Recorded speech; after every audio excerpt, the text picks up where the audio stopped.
La discussion avec Kant est récurrente dans l'œuvre de Michel Foucault.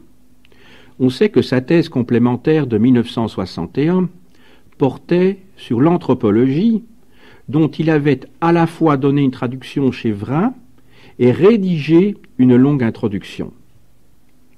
Michel Foucault s'intéressait au passage de la critique à l'anthropologie et sur l'apparition dans la logique de la question « Qu'est-ce que l'homme ?» venant résumer les trois grandes questions critiques « Que puis-je savoir ? Que dois-je faire ? Qu'est-il permis d'espérer ?» Ces réflexions annonçaient les mots et les choses, cet ouvrage que Maurice Clavel saluera comme la critique de la raison pure, dont les temps modernes avaient besoin pour sortir de leur sommeil dogmatique.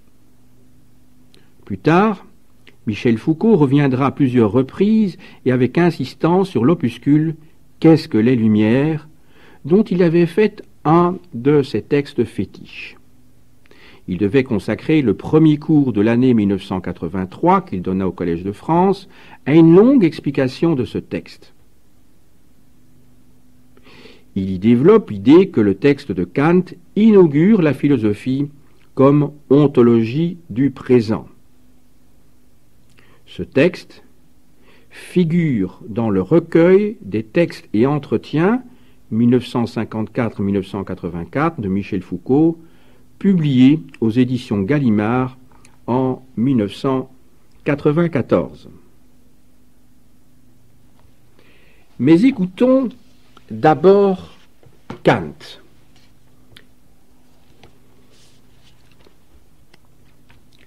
Réponse à la question « Qu'est-ce que les Lumières ?»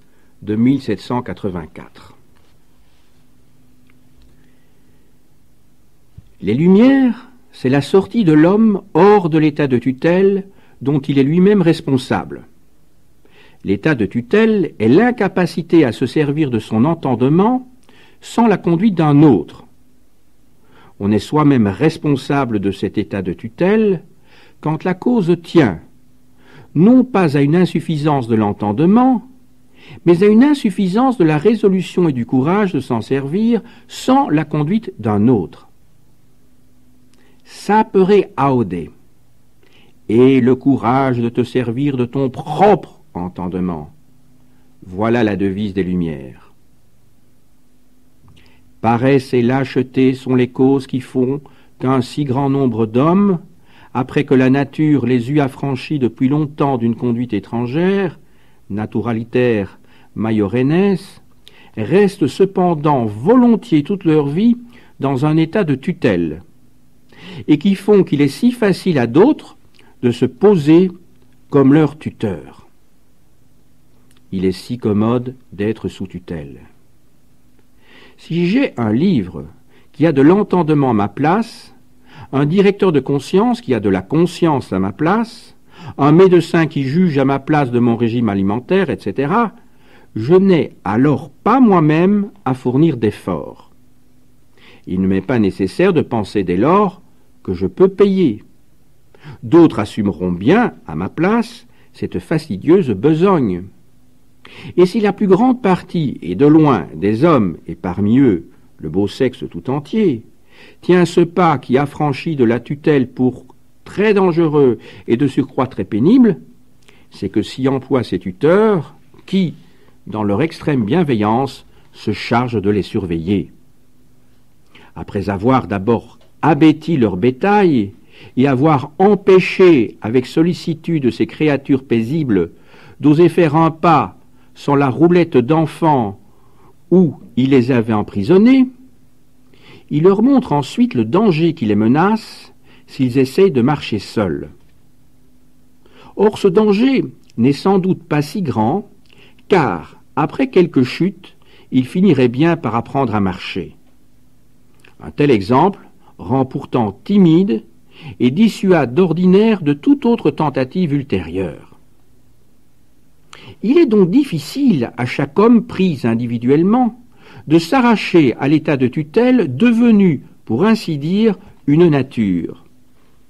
Il y a même pris goût, et il est pour le moment vraiment dans l'incapacité de se servir de son propre entendement, parce qu'on ne l'a jamais laissé s'y essayer. Les préceptes et les formules, ces instruments mécaniques d'un usage raisonnable ou plutôt d'un mauvais usage de ces dons naturels, sont les entraves d'un état de tutelle permanent. Qui les rejetterait ne sauterait par-dessus le plus étroit fossé qu'avec maladresse, parce qu'il n'aurait pas l'habitude de se mouvoir aussi librement. Aussi, peu nombreux sont ceux qui ont réussi à se dépêtrer, par leur propre travail de leur esprit, de l'état de tutelle et à marcher, malgré tout, d'un pas assuré. Mais qu'un public s'éclaire lui-même est plus probable. Cela est même presque inévitable, pourvu qu'on lui accorde la liberté. Car il se trouvera toujours quelques êtres pensant par eux-mêmes, même parmi les tuteurs en exercice du grand nombre, pour rejeter eux-mêmes le joug de l'état de tutelle et pour propager ensuite, autour d'eux, l'esprit d'une appréciation raisonnable de la propre valeur et de la vocation de tout homme à penser par soi-même. À cet égard, il est singulier que le public, que les tuteurs avaient eux-mêmes mis auparavant sous ce joug, contraignent par la suite ceux-ci à y rester une fois qu'il y est incité par quelques-uns de ces tuteurs qui sont eux-mêmes incapables de toute lumière. Tant il est pernicieux de cultiver des préjugés, car ils finissent par se venger de ceux-là même qui en furent les auteurs, à moins que ce ne fussent leurs prédécesseurs. C'est pourquoi un public ne peut accéder que lentement aux lumières. Par une révolution, on peut bien obtenir la chute d'un despotisme personnel ou la fin d'une oppression reposant sur la soif d'argent ou de domination, mais jamais une vraie réforme du mode de pensée. Mais au contraire, de nouveaux préjugés serviront, au même titre que les anciens, à tenir en lisière ce grand nombre dépourvus de pensée. Mais pour ces lumières, il n'est rien requis d'autre que la liberté. Et la plus inoffensive parmi tout ce qu'on nomme liberté, à savoir celle de faire un usage public de sa raison, sous tous les rapports. Or j'entends de tous côtés cet appel. Ne raisonnez pas. L'officier dit, ne raisonnez pas, mais faites les manœuvres. Le conseiller au département du fisc dit, ne raisonnez pas, mais payez. Le prêtre dit, ne raisonnez pas, mais croyez. Un seul maître au monde dit, raisonnez autant que vous voulez, et sur ce que vous voulez, mais obéissez. Ici, il y a partout l'imitation de la liberté. Mais quelle limitation fait obstacle aux lumières? Quel autre ne le fait pas, mais leur est au contraire favorable? Je réponds, l'usage public de sa raison doit toujours être libre, et il est seul à pouvoir apporter les lumières parmi les hommes. Mais son usage privé peut souvent être très étroitement limité sans pour autant entraver notablement le progrès des lumières. Mais je comprends par usage public de sa propre raison celui qu'en fait quelqu'un en tant que savant devant l'ensemble du public qui lit. J'appelle usage privé celui qui lui est permis de faire de sa raison dans une charge civile qui lui a été confiée ou dans ses fonctions. Or, pour maintes activités qui touchent à l'intérêt de la communauté, un certain mécanisme est nécessaire au moyen duquel quelques membres de la communauté doivent se comporter de manière purement passive afin d'être dirigés, en vertu d'une unanimité artificielle par le gouvernement vers des fins publiques ou, du moins, d'être empêchés de détruire ces fins. Sans doute n'est-il alors pas permis de raisonner. on est obligé d'obéir. Mais dans la mesure où cette partie de la machine se considère en même temps comme membre de toute une communauté, voire de la société cosmopolite, il peut, par suite, en sa qualité de savant, qui s'adresse avec des écrits à un public au sens propre du terme, en tout état de cause, raisonner sans qu'en pâtissent les activités auxquelles il est préposé en partie comme membre passif. Ainsi, il serait très pernicieux qu'un officier qui reçoit un ordre de ses supérieurs veuille, lorsqu'il est en exercice, ratiociner à voix haute sur le bien fondé ou l'utilité de cet ordre. Il est obligé d'obéir. Mais on ne peut équitablement lui défendre de faire, en tant que savant, des remarques sur les fautes commises dans l'exercice de la guerre et de les soumettre au jugement de son public. Le citoyen ne peut se refuser à payer les impôts dont il est redevable. Une critique déplacée de telles charges, quand il doit lui-même les payer, peut même être punie comme scandale, susceptible de provoquer des actes d'insoumission généralisés. Néanmoins, celui-là même ne contrevient pas au devoir d'un citoyen s'il exprime publiquement, en tant que savant, ses pensées contre l'incongruité ou l'illégitimité de telles impositions. De même, un prêtre est tenu de faire son exposé à ses catéchumènes et à sa paroisse, selon le symbole de l'Église qu'il sert, car c'est à cette condition qu'il a été engagé. Mais en tant que savant, il a pleine liberté, et c'est même sa vocation, de communiquer à son public les pensées soigneusement examinées et bien intentionnées qu'il a conçues sur les imperfections de ce symbole ainsi que des propositions en vue d'une meilleure organisation des affaires religieuses et ecclésiastiques. À cet égard, il n'y a rien non plus qui puisse être imputé à sa conscience. Car ce qu'il enseigne par suite de ses fonctions, comme mandataire de l'Église, il le présente comme quelque chose qu'il n'a pas le pouvoir d'enseigner comme bon lui semble, mais qu'il est chargé d'exposer selon des instructions et au nom d'un autre. Il dira « Notre Église enseigne ceci ou cela.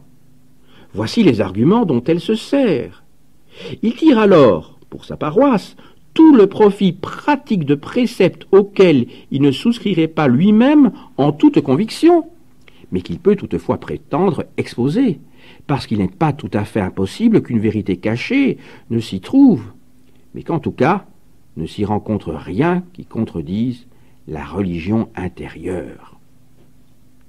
Car s'il croyait que quelque chose de tel s'y trouve, il ne pourrait, en toute conscience, assumer ses fonctions. Il devrait s'en démettre. Donc, l'usage qu'un professeur en exercice fait de sa raison devant sa paroisse est simplement un usage privé, parce que celle-ci n'est jamais qu'un rassemblement familial, quelle que soit son importance. Et à cet égard, il n'est pas libre, en tant que prêtre, et il ne lui est pas non plus permis de l'être, parce qu'il s'acquitte d'une mission venant de l'extérieur. En revanche, en tant que savant qui, par des écrits, s'adresse au public proprement dit, c'est-à-dire au monde, le prêtre jouit, par suite, dans l'usage public de sa raison, d'une liberté illimitée de se servir de sa propre raison et de parler en son propre nom. Car que les tuteurs du peuple, dans les choses spirituelles, doivent être eux-mêmes en état de tutelle, est une ineptie qui aboutit à perpétuer les inepties. Mais une société d'ecclésiastiques, par exemple un concile, ou une vénérable classe, comme elle se nomme elle-même chez les Hollandais, ne devrait-elle pas être habilitée à s'obliger à prêter entre eux le serment de respecter un certain symbole immuable pour exercer ainsi une tutelle incessante sur chacun de ses membres et, par leur truchement, sur le peuple, et de la rendre pour ainsi dire éternelle? Je dis, c'est tout à fait impossible. Un tel contrat, qui serait conclu pour tenir à jamais à l'écart de toute nouvelle lumière le genre humain, est purement et simplement nul et non avenu, quand bien même il serait entériné par le pouvoir suprême, par les diètes du Reich et par les traités de paix les plus solennels. Une époque ne peut se liguer et jurer de mettre la suivante dans un état où il lui sera nécessairement impossible d'étendre ses connaissances, surtout celles qui lui importent au plus haut point, d'en éliminer les erreurs et, en général, de progresser dans les lumières. Ce serait un crime contre la nature humaine, dont la destination originelle consiste précisément en cette progression. Et les descendants sont donc parfaitement en droit de rejeter ces décisions au motif qu'elles ont été prises de manière illégitime et scélérate. La pierre de touche de tout ce qui peut être adopté en matière de loi pour un peuple tient dans la question suivante. Un peuple pourrait-il se donner à lui-même une telle loi? Certes, cela serait possible pour une durée déterminée et brève, comme dans l'attente d'une loi meilleure, afin d'introduire un certain ordre. Tandis qu'on laisserait en même temps toute liberté à chaque citoyen, et particulièrement au prêtre, de faire, en sa qualité de savant, publiquement, c'est-à-dire par ses écrits, des observations sur les défauts de l'institution du moment. Ainsi, l'ordre introduit se maintiendrait jusqu'à ce que le discernement de la nature de ces choses soit publiquement suffisamment avancé et assuré pour amener devant le trône, grâce à l'union des voix, même si ce n'est pas toute, la proposition de protéger ces paroisses qui se seraient entendues, en vertu du concept qu'elles se font d'un meilleur discernement, pour modifier l'institution religieuse, sans contrarier pour autant celles qui voudraient laisser les choses en l'état. Mais s'entendre sur une constitution religieuse ferme, qui ne puisse publiquement être mise en doute par personne, ne fût-ce que pendant la durée d'une vie humaine, et par là même, pour ainsi dire, anéantir une époque dans l'amélioration progressive de l'humanité, et la rendre stérile, et se faisant tout à fait préjudiciable aux descendants, est absolument interdit. Un homme peut, certes, pour sa personne, et même alors pour quelque temps seulement, ajourner les lumières quant à ce qui lui incombe de savoir. Mais y renoncer, que ce soit pour sa personne, mais plus encore pour les descendants, c'est attenter aux droits sacrés de l'humanité et les fouler aux pieds. Mais c'est que même un peuple n'est pas autorisé à décider pour lui-même. Un monarque est encore bien moins autorisé à le décider pour un peuple. Car son prestige de législateur repose sur ceci, qu'il réunit toute la volonté du peuple dans la sienne. Pourvu qu'il ait seulement vu que toute amélioration vraie ou supposée soit compatible avec l'ordre civil, il ne peut au demeurant que laisser ses sujets faire eux-mêmes ce qu'ils estiment nécessaire au salut de leur âme. Cela n'est aucunement son affaire, qui est bien plutôt de prévenir qu'un individu n'empêche, de tout son pouvoir et par la violence, les autres de travailler, à définir et à accomplir son salut. Il porte même préjudice à Sa Majesté s'il s'en mêle, en faisant les honneurs d'une surveillance gouvernementale aux écrits par lesquels ses sujets tentent de clarifier leur vue, qu'il le fasse à partir de sa propre vue élevée des choses, ce en quoi il s'expose aux reproches. Caesar non est supra grammaticos, ou, pire encore, qu'il abaisse son pouvoir suprême à soutenir dans son état le despotisme spirituel de quelques tyrans contre le reste de ses sujets. Si on pose à présent la question, vivons-nous maintenant dans une époque éclairée? La réponse est non, mais bien dans une époque de lumière. Il s'en faut encore de beaucoup que les hommes, dans leur ensemble, en l'état actuel des choses, soient déjà, ou puissent seulement être mis en mesure de se servir dans les choses de la religion de leur entendement avec assurance et justesse, sans la conduite d'un autre. Cependant, nous avons des indices évidents qu'ils ont le champ libre pour travailler dans cette direction, et que les obstacles à la généralisation des Lumières, ou à la sortie de cet état de tutelle dont ils sont eux-mêmes responsables, se font de moins en moins nombreux. À cet égard, cette époque est l'époque des Lumières, ou le siècle de Frédéric.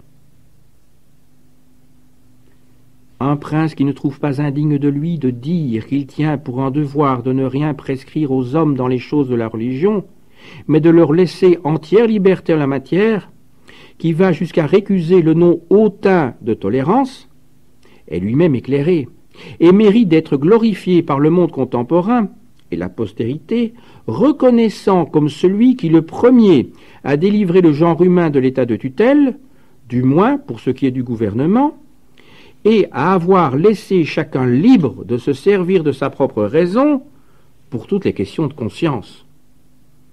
Sous son règne, il est permis à de vénérables ecclésiastiques, sans préjudice des devoirs de leurs fonctions, de soumettre librement et publiquement à l'examen du monde, en leur qualité de savants, des jugements et des réflexions s'écartant ici ou là du symbole admis.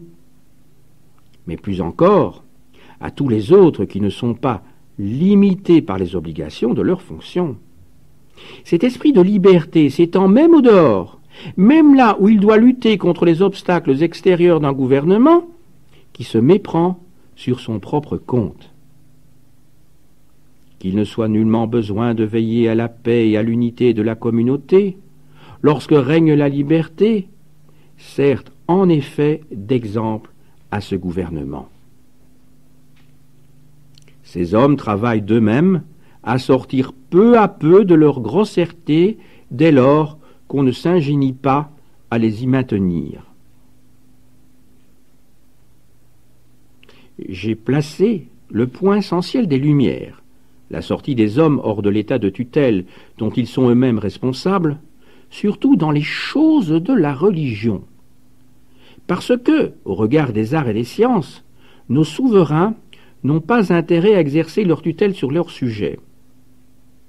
Au reste, cet état de tutelle est, en même temps que le plus préjudiciable, le plus déshonorant de tous.